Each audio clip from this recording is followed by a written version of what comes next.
사무엘하 19장 24절에서 30절까지 말씀 함께 읽겠습니다. 사울의 손자 무비보셋이 내려와 왕을 맞으니 그는 왕이 떠난 날부터 평안히 돌아오는 날까지 그의 발을 맵시 내지 아니하며 그의 수염을 깎지 아니하며 옷을 빨지 아니하였더라.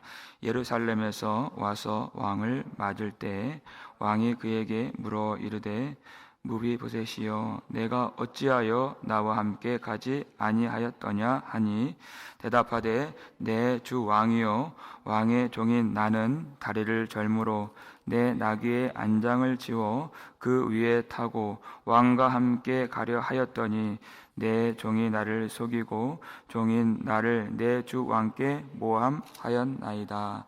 내 주 왕께서는 하나님의 사자와 같으시니 왕의 처분대로 하옵소서.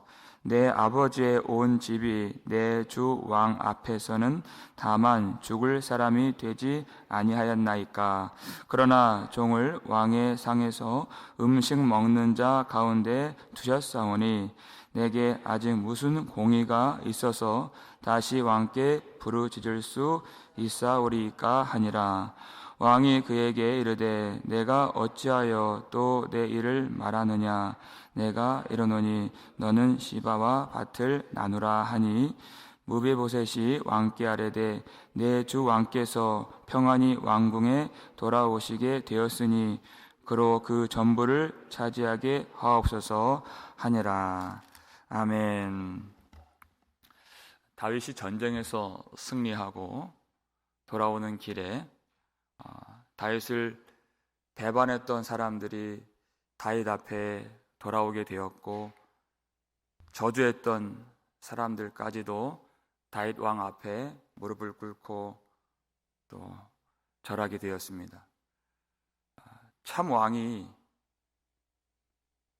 오시면 그 권세 앞에 엎드리지 않을 수 없고 마음을 낮추지 않을 수가 없는 것입니다. 이 예배는 하나님 앞에 영원하신 우리 임금이신 우리 주 예수 그리스도 앞에 엎드리는 것입니다.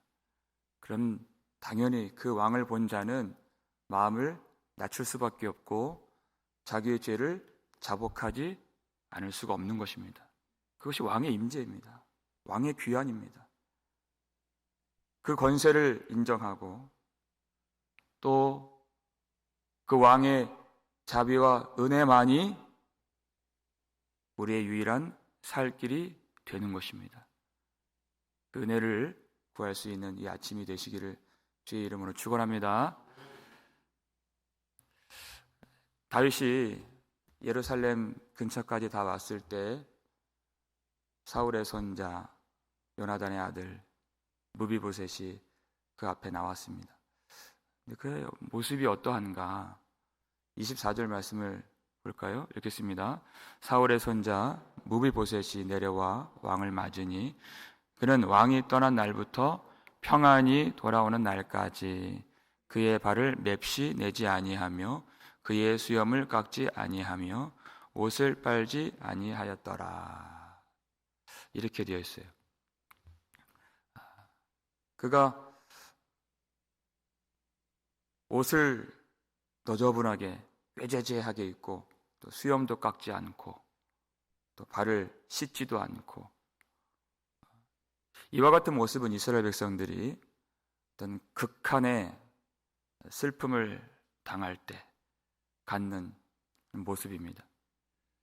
다윗이 피난 가는 길에서 큰 슬픔과 수치와 고난을 당할 때에 이 무비보셋도 그 고난에 동참하고 그 슬픔에 동참하는 모습을 갖게 된 것입니다. 여러분, 그는 평안한 왕궁에 있었습니다. 그런데 그의 마음은 그 고난의 길을 걸어갔던 자기의 임금에게 있었다는 것이. 이와 같은 행동이 그에게 얼마나 위험한 일이었겠습니까? 한번 생각해 보세요. 그의 마음이 다윗에게 있다면 지금 이 왕궁의 주인은 지금 현재 주인은 압살롬이었는데 그것이 자기를 따르지 않는 그런 시위가 될 수가 있고 그에게 반항이 될 수 있는 그런 모습이었어요. 그러나 그는 자기에게 은혜를 베푼 그 왕을 잊을 수가 없고 그 왕을 배신할 수가 없는 것입니다. 멀리 있지만 그래도 마음은 왕에게 있어요. 그 왕의 고통에 동참하고 있습니다. 이것이 우리 신자가 다시 오실 우리 임금 예수 그리스도를 기다리는 모습일 수가 있다. 세상에는 누릴 것도 많고 즐길 것도 많이 있지만 우리는 그것들을 다 할 수 있는 사람들이 아닙니다. 우리 마음이 그것을 허락하지 않습니다. 우리 마음은 이미 성령께서 내주하시는 성전이 되었기 때문에 우리 속에 계신 성령께서 모든 진리 가운데로 인도하시면 예수 그리스도를 의지하게 하시고 소망하게 하시고 바라보게 하신다. 세상이 보이지 않아요. 세상도 나도 간 곳 없고 구속하신 주만 보이도다. 그 즐길 거리가 즐겁지 않고 누릴 것들이 만족되지 않습니다. 다시 오실 주님, 우리 유일한 구원자 되신 예수님만 기다리는데 애통하는 심령으로, 마치 이 세상에서는 죽은 자와 같이 이런 모습을 지금 무비보셋이 보여주고 있는 것입니다. 그런데 다윗이 그에게 물어요. 내가 어찌하여 나와 함께 가지 아니하였더냐 그랬어요. 다윗은 지금 그를 보기 전까지는 오해를 하고 있었죠. 왜냐하면 다윗이 그에게 베풀어준 은혜가 있는데 사울의 집에 있지만 요나단과의 언약을 기억하고 그를 왕궁으로 불러서 다윗이 먹는 그 상에서 함께 먹도록 그렇게 은총을 베풀었는데 그랬다면 함께 가는 것이 맞는 것입니다. 그럴 줄 알았습니다. 그런데 중간에 피난길에서 그의 종 시바를 만나는데 시바가 하는 말이 16장에 나오는 얘기예요. 무비보셋이 압살롬이 반역하는 틈을 타서 온 이스라엘 나라가 이제 사울의 가문을 회복시켜 줄 것이라고 기대를 하고 왕궁에 남아 있습니다. 그 말은 지금 다윗 왕을 배신했습니다 하는 모함을 한 것이죠. 그 내용을 26절, 27절 상반절까지 보시면 읽겠습니다. 대답하되 내 주 왕이여 왕의 종인 나는 다리를 절므로 내 나귀의 안장을 지워 그 위에 타고 왕과 함께 가려 하였더니 내 종이 나를 속이고 종인 나를 내 주 왕께 모함하였나이다 그랬어요. 그때 당시 시바가 굶주려 있는 그리고 심히 피곤해 있었던 다윗에게 나와서 떡과 과일과 포도주를 공개하고 그리고 나귀 2마리를 주면서 다윗을 위로했어요. 알고 보니까 그 나귀 누구 것입니까? 그건 무비보셋의 나귀였습니다. 그가 준비한 것이었습니다. 다리를 절기 때문에 같이 도망갈 때 자기 하나 타고 다윗이 하나 타도록 그렇게 준비한 건데 그 중간에 시바가 가로채고 다윗에게 간 것입니다. 근데 이 사람은 다리 저는 사람이었기 때문에 쫓아갈 수가 없어요. 이렇다고 항변할 수가 없습니다. 그의 진심이, 그의 충심이 다 묻혀버린 것이에요. 우리가 그럴 때가 있습니다. 내 진심이 그리고 내 중심이 전달되지 않을 때가 있어요.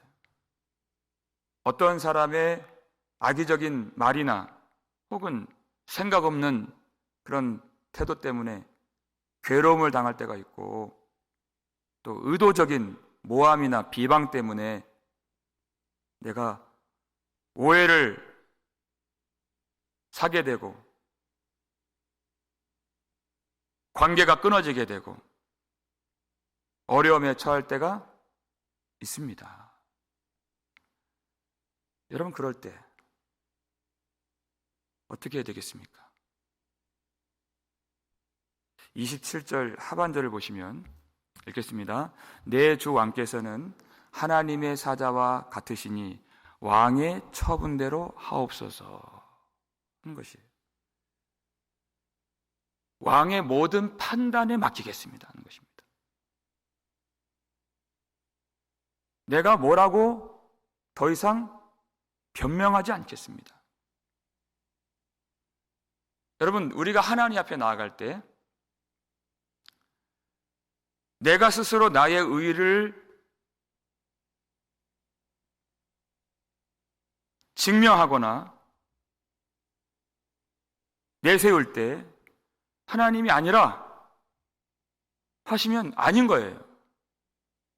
그러니까 내가 나 스스로를 증명할 필요가 없는 것입니다. 변명할 필요가 없는 것이에요. 근데 내가 그렇게 하지 않더라도, 내가 침묵하고 있더라도 하나님은 공의로우신 하나님이십니다. 말 못할 사정이 있고 원통한 일이 있고 억울한 일이 있을 때에도 하나님은 그것을 다 아십니다. 그것을 의롭게 판단하시는 하나님이세요. 그래서 나의 모든 판단을 이제 왕의 처분대로 하옵소서 하는 것이에요. 그것을 내가 시바와 말할 것이 없습니다. 말해도 소용없어요. 판단을 그저 왕에게 맡기는데, 지금 무비보셋은 그저 사람 왕 다윗을 바라보는 것이 아니라 내 주 왕은 하나님의 사자와 같으시니 이렇게 얘기하는 거예요.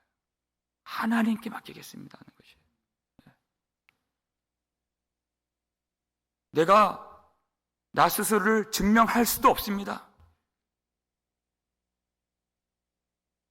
증명할 길이 없습니다. 그러나 하나님은 아시니 하나님의 처분대로, 하나님이 의롭다고 해주시면 나는 의로운 것이고, 하나님이 악하다 하시면 나는 악한 것입니다. 하나님이 살리시면 나는 살 수 있을 것이고, 하나님이 나를 죽이시면 난 죽습니다. 그것이 맡기는 것입니다. 그렇게 할 수 있었던 근거가 무엇인가? 28절 말씀을 한번 보실까요? 읽겠습니다. 내 아버지의 온 집이 내 주 왕 앞에서는 다만 죽을 사람이 되지 아니하였나이까. 그러나 종을 왕의 상에서 음식 먹는 자 가운데 두셨사오니 내게 아직 무슨 공의가 있어서 다시 왕께 부르짖을 수 있사오리이까 하니라. 아멘. 이렇게 할 수 있었던 중요한 이유가 있습니다. 아무나 이렇게 할 수 있는 것이 아닙니다. 내가 억울하고 원통하면 그것을 말하고 싶죠. 아니라고 하고 싶죠. 그런데 이 무비보셋이 품고 있었던 그 마음이 무엇인가? 자기의 처음 자리를 그는 항상 생각하고 있었어요. 우리의 집안은 왕 앞에서 다 죽어 마땅한 사람들 아니었습니까? 이게 내 처음 자리예요. 내가 왕 앞에서 왕을 대면할 수나 있는 사람입니까? 아닙니다. 내가 죽어야 마땅한 그 집 안에 속했던 사람인데 왕이 나에게 은총을 베풀어 주시고 왕이 먹는 그 상에서 먹을 수 있도록 허락해 주신 그 은혜만 내가 알고 있습니다. 내가 자격이 있어서 그 은혜를 받은 것이 아니고 내가 왕에게 무엇인가 잘한 것이 있어서 내가 이런 은총을 받은 것이 아니라 오로지 왕이 내게 주신, 받을 자격 없는 나에게 베풀어 주신 그 은혜가 있어서 그저 내가 그 은혜만 알 뿐입니다. 내가 어떤 의의를 다시 왕 앞에서 내세울 것이 있겠습니까? 나는 의의가 없는 사람입니다. 내가 의의가 없는 사람이기 때문에 내가 어찌 다시 왕에게 부르짖을 수 있사오리까? 변명할 것도 없고 요구할 것도 없습니다. 내게 무엇인가 다시 돌려달라고 나는 말할 수가 없는 사람입니다. 내 명예를 다시 회복시켜달라고 할 수가 없습니다. 왕이 내게 주셨던 그 재산 시바에게 다 주셨지만 내가 그거 조금이라도 달라고 할 그런 자격이 없습니다. 내 목숨 살려달라고 할 근거가 없습니다. 의의가 없습니다. 이렇게 나오는 것입니다. 우리가 하나님 앞에서 이렇게 나아가는 것입니다. 우리가 기도하고 부르짖는 것 좋죠. 반드시 그렇게 하는 것이고 그것은 성도의 정체성입니다. 근데 무엇을 구하는가? 우리가 무엇을 구할 자격이나 있는 사람입니까? 그거부터 알아야 돼요. 우리. 그걸 모르면 하나님께 맡겨둔 사람처럼 구해요. 그것이 아닙니다. 하나님의 은혜를 알면 우리가 무엇인가 구할 자격이 없다는 것을 알게 돼요. 그 은혜가 깊어지면 그 기도가 깊어지는데 기도가 깊어질수록 세상에 있는 그 무엇인가를 구하는 것이 아니라 오직 하나님의 은혜만 구합니다. 하나님의 임재를 구하고 하나님 자신을 구해요. 그것 말고 더 좋은 것이 없어요. 우리 주님 아는 것, 우리 주님 임재 가운데 있는 것, 우리 주님과 교제하는 것, 우리 주님의 은혜를 누리는 것, 그것 말고 좋은 것이 없어요. 구할 것이 없다는 것입니다. 우리 주님의 은혜를 받는데 방해되는 것, 그것을 다 치우게 해달라고. 마음을 낮추어서 참되신 하나님, 우리 왕이신 예수 그리스도, 주님만 바라보는 것이 기도인 줄 믿으시길 바랍니다. 그렇게까지 했을 때 다윗도 왕의 권위를 가지고 시므이도 이제 죽지 않을 거라고 선포했고 시바도 다 받아주고 용서해 줬어요. 그래서 그 권위로 한 일을 어찌할 수 없습니다. 근데 보니까 무비보셋이 죄가 없어요. 그러니까 그 시바에게 줬던 재산을 너희들이 나눠라 이렇게 했어요. 그런데 여기서 우리가 주목할 것은 그의 태도입니다. 마지막 30절을 보시면 읽겠습니다.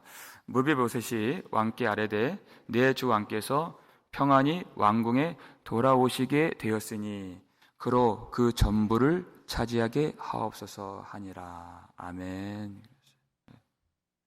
내가 억울합니다. 내가 원통합니다. 그런 태도가 아니죠. 나는 지금 재산 때문에 지금 이 말 하는 것이 아닙니다. 그저 왕께서 무사히 돌아오신 것, 그것으로 저는 기쁨이 되고 저는 만족이 됩니다. 저는 그것으로 다 채워졌습니다. 그 재산 저는 필요 없습니다. 그로 다 갖게 하옵소서. 저는 왕의 임재로 왕의 귀환으로 됐습니다 하는 것이에요. 그의 충심과 진심을 그렇게 보여드리는 것이에요. 여러분, 하나님이 우리에게 베풀어 주신 은혜를 알면 우리는 하나님 앞에 어떤 일에도 원망할 수가 없습니다. 하나님이 우리에게 은혜를 베풀어 주셨고 그 은혜를 주시기 위해서 그 아들 예수 그리스도를 내어주셨는데 하나님 앞에 나와서 기도를 할 때 어떻게 우리가 억울하다고 말할 수 있어요? 우리에게 모든 것을 주시고 아들 예수 그리스도는 하나님의 생명이라고 했어요. 자기의 피로 사신 교회라고 했잖아요. 하나님이 아들의 피라고 하지 않고 내 피라고 하셨어요. 자기 생명인 거예요. 그걸 주셨는데 어떻게 우리가 하나님 앞에 억울함을 하소연하고 토로할 수 있습니까? 그럴 수도 없는 것이에요. 하나님 앞에 변명할 것도 없고 요청할 것도 없고 억울할 것도 없고 원망할 것도 없는 것입니다. 그 마음으로 주님 바라보는 것이에요. 내 처음 자리를 알기 때문에 십자가가 그것을 항상 우리에게 보여주지 않습니까? 우리가 왜 십자가를 바라봅니까? 하나님의 은혜가 무엇인가를 알라는 것입니다. 우리의 처음 자리가 무엇인가를 알라는 것입니다. 죽어 마땅한 우리에게 말할 수 없는 그 은혜를 베풀어 주신 그 하나님 한 분이면 우리는 만족합니다. 그 주님의 오심만 기다립니다. 그 마음으로 주님 바라보는 것이에요. 우리 주님 앞에서 우리 기도가 더 깊어지고 우리 주님 한 분만 구할 수 있는 그런 우리의 진심과 진정한 믿음이 될 수 있기를 주의 이름으로 축원합니다. 그렇게 되었을 때 우리는 결국 다 주님 앞에 서게 될 사람들입니다. 그때 주님이 주신 은혜만 말할 수 있는, 은혜만 기억하고 고백할 수 있는 저와 여러분 되시길 바랍니다. 오늘 다윗이 질문한 것 중에서 마지막으로 내가 어찌하여 나와 함께 가지 아니하였더냐 그랬어요. 우린 더 이상 다리 저는 사람들이 아닙니다. 성령께서 우리와 함께 해주시고 예수님께서 우리가 힘 주시면 예수 그리스도의 이름으로 일어설 수 있습니다. 주님께 나아갈 수 있습니다. 주님과 동행할 수 있습니다. 주님과 함께함으로 주의 성령께서 우리 속에 내주하시고 날마다 주님과 동행함으로 주님 다시 오실 때까지 완전히 임하실 때까지 주님께 충성을 다하고 온전한 믿음으로 주님을 섬길 수 있는 이 말씀을 떠나지 아니하고 주님만 바라볼 수 있는 저와 여러분 되시기를 주의 이름으로 축원합니다. 우리 아버지 하나님 감사를 드립니다. 이 아침에도 어둠을 뚫고 나와서 살아계신 하나님 예수 그리스도 임재 앞에 말씀을 듣고 기도할 수 있도록 허락해 주셔서 감사를 드립니다. 그 은혜만 알 수 있도록 도와주시옵소서. 내가 받을 자격이 없는 그런 자임을 알게 해주시고 어떤 의도 주님 앞에 내세울 것이 없는 자임을 깨닫게 해 주시옵소서. 그래서 오직 그 은혜 주신 주님만 만족하며 주님만 바라며 다시 오실 주님만 우리가 학수고대하면서 애통하는 심령 그리고 또 성령께서 주시는 그 기대와 소망과 기쁨으로 주님을 바라볼 수 있도록 도와주시옵소서. 주님 우리와 성령을 통해서 함께해 주시는 줄 믿습니다. 모든 어려운 순간들 넉넉히 이길 수 있도록 도와주시고 하나님 어떤 그런 열악한 환경 속에서도 하나님 앞에 우리가 원망하지 않도록 불평하지 않도록 그래서 약속의 땅에 들어가지 못할 자가 한 사람도 없도록 도와주시고 온전한 믿음을 가지고 우리에게 한량없는 은혜를 베풀어 주신 그 하나님의 사랑으로 감격하여서 우리 심령이 충만하여서 제자들은 기쁨과 성령이 충만하니라 하신 말씀처럼 성령 충만함으로 모든 상황 속에서 오직 예수 그리스도를 바라보면서 우리에게 주신 사명 온전한 믿음으로 잘 감당할 수 있는 귀한 제자들 될 수 있도록 도와주시옵소서. 하나님 이번 주에 수술받는 성도들이 있습니다. 주님께서 함께하여 주옵시고 오직 하나님의 임재로 하나님의 은혜로 만족하여서 그 어려운 일들 잘 감당하며